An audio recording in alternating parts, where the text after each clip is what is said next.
პროფესორისა და კინორეჟისორ გია ჭუბაბრიას ფილმების პირები უკვე საქართველოს ეროვნულ არქივში ინახება. რეჟისორმა 15 დოკუმენტური ფილმის არქივისთვის გადაცემა მათი უკეთ-დაცვის მიზნით გადაწყვეტა. თეთრი ზღაპარი, იაპონური ჩანახატები, ცეცხლში ნაწერთობი, ქართველთა ჯგუფის მონასტერი და რეჟისორის სხვა დოკუმენტურ ფილმებს ტექნიკური ექსპერტიზა უკვე ჩაუტარდა.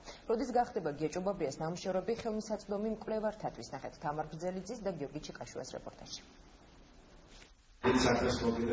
თეონა იაშვილისა და გია ჭუბაბრიას შეხვედრის მიზეზი ამჯერადაც ის ფირებია, რომელიც კინოდოკუმენტალისტმა ეროვნულ არქივს გადასცა. მისი ავტორობით შექმნილი 15 დოკუმენტური სურათი ამიერიდან სწორედ აქ იქნება დაცული.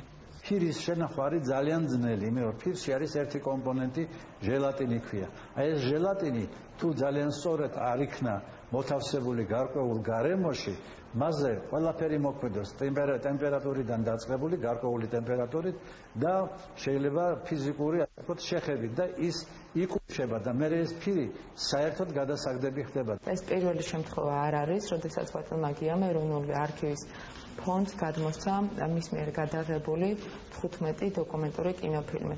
თითოეული ეს ფილმი ძალიან საინტერესო გახლავთ, განსაკუთრებით მინდა გამოვყო ჯვრის მონასტერთან დაკავშირებული დოკუმენტური ფილმი, რომელიც უშუალოდ იერუსალიმში არის გადაღებული. აქ 1968 წლიდან 80-იან წლებამდე გადაღებული დოკუმენტური ფილმების შენახვის ყველა პირობა აქვთ. ამ ეტაპზე სპეციალისტები ფირების გაწმენდაზე მუშაობენ. ძველი დაჟანგული კოლოფები უკვე ახლით შეცვალეს. ამ ყველაფრის შემდეგ ფირების ელექტრონული ვერსიაც შეიქმნება, რაც ფირის გადარჩენას შეუწყობს ხელს. აღარ ხდება ფირთან შეხება მკვლევარს, ნებისმიერ ადამიანს, ვისაც დაინტერესებს ეს კონკრეტული სურათი, შეუძლია ძალიან აქტიურად კომპიუტერის ან ტელევიზორის ეკრანზე უყუროს ამ ფილმს, მოინიშნოს თავისთვის საჭირო ეპიზოდი და დაუმზადოთ ჩვენ უკვე ელექტრონული ასლი. ნაბოროტმა ძალამ, რამ საკრულმა გენიამ გადაუარა საქართველოს. დოკუმენტური კინო საერთოდ არის, როგორც თქვა ჩემმა პედაგოგმა იორის ივესმა, სინდისი კინემატოგრაფის.